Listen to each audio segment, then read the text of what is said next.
Hello ನಮಸ್ಕಾರ, ನೀವು ನೋಡ್ತಾ ಇದ್ದೀರಾ ಇಂಡಿಯಾ ಫಸ್ಟ್. ನಾನು ರಕ್ಷತ್ ಶೆಟ್ಟಿ. ಈಗ ಹೆಡ್ಲೈನ್ಸ್.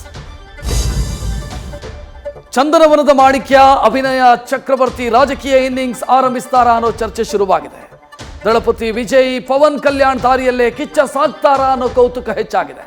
ಅವಶ್ಯಕತೆ ಬಂದ್ರೆ ಎಂಟ್ರಿ ಪಕ್ಕಾ ಅಂತ ಹೇಳಿದಂತ ಸುದೀಪ್ ಮಾತು ರಾಜ್ಯದಲ್ಲಿ ಸಂಚಲನ ಮೂಡಿಸಿದೆ.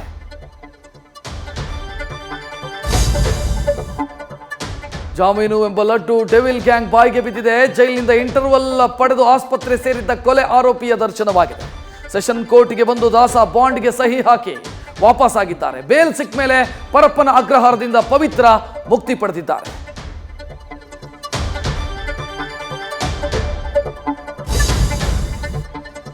ವಕ್ಫ್ ಹಪಾಹಪಿ ಹೊರಬಿದ್ದಿದ್ದು ಚಾಪ್ಟರ್ 1, ಈಗ ಚಾಪ್ಟರ್ 2. ಅದೇ 150 ಕೋಟಿ ಆಮಿಷ. ಮೊದಲ ಅಧ್ಯಾಯ ಸರ್ಕಾರದ ವಿರುದ್ಧವಾಗಿದ್ರೆ, ಎರಡನೇ ಅಧ್ಯಾಯ ಬಿವೈ ವಿಜಯೇಂದ್ರ ಸುತ್ತ ಗಿರಿಕಿ ಹೊಡಿತಾ ಇದೆ. ಇದೇ ಸದ್ದು ಸದನದಲ್ಲೂ ಪ್ರತಿಧ್ವನಿಸಿದೆ. ಕೈ ಕಮಲ ಮಧ್ಯೆ ಮಾಣಿಪ್ಪಾಡಿ ಮಾತಿನ ಜಟಾಪಟಿ ನಡೀತಾ ಇದೆ. ಚಳಿಗಾಲದ ಅಧಿವೇಶನದ ಸುತ್ತ ಮೀಸಲಾತಿಯ ಚಕ್ರ ವ್ಯೂಹ ರಚನೆಯಾಗಿದೆ.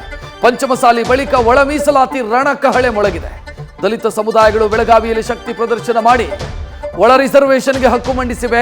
ಈ ಹೋರಾಟಕ್ಕೆ ಬಿಜೆಪಿಗರ ಬೆಂಬಲವೂ ಸಿಕ್ಕಿದೆ. ದಿವಾಳಿಯಾಗಿದ್ದ ದ್ವೀಪ ರಾಷ್ಟ್ರ ಈಗ ಚೇತರಿಕೆಯ ಕಡೆ ಹೆಜ್ಜೆ ಇಟ್ಟಿದೆ. ಚೀನಾ ಕಪಿಮುಷ್ಟಿಯಲ್ಲಿ ಕಿವುಚಿ ಹೋಗಿದ್ದ ಲಂಕಾ ಆರ್ಥಿಕತೆ ಸದ್ಯ ಮೇಲಕ್ಕೇಳ್ತಾ ಇದೆ. ಇದೇ ಹೊತ್ತಲ್ಲಿ ಭಾರತಕ್ಕೆ ಶ್ರೀಲಂಕಾ ಅಧ್ಯಕ್ಷರು ಭೇಟಿ ಕೊಟ್ಟಿದ್ದಾರೆ. ಲಂಕೆಯ ನಾಯಕನ ಜೊತೆ ಪ್ರಧಾನಿ ಮೋದಿ ಮಹತ್ವದ ಮಾತುಕತೆ ನಡೆಸಿದ್ದಾರೆ. ನ್ಯೂಸ್ ಫಸ್ಟ್, ನಿರ್ಭೀತಿಯಿಂದ ನಿಮ್ಮ ಪರವಾಗಿ.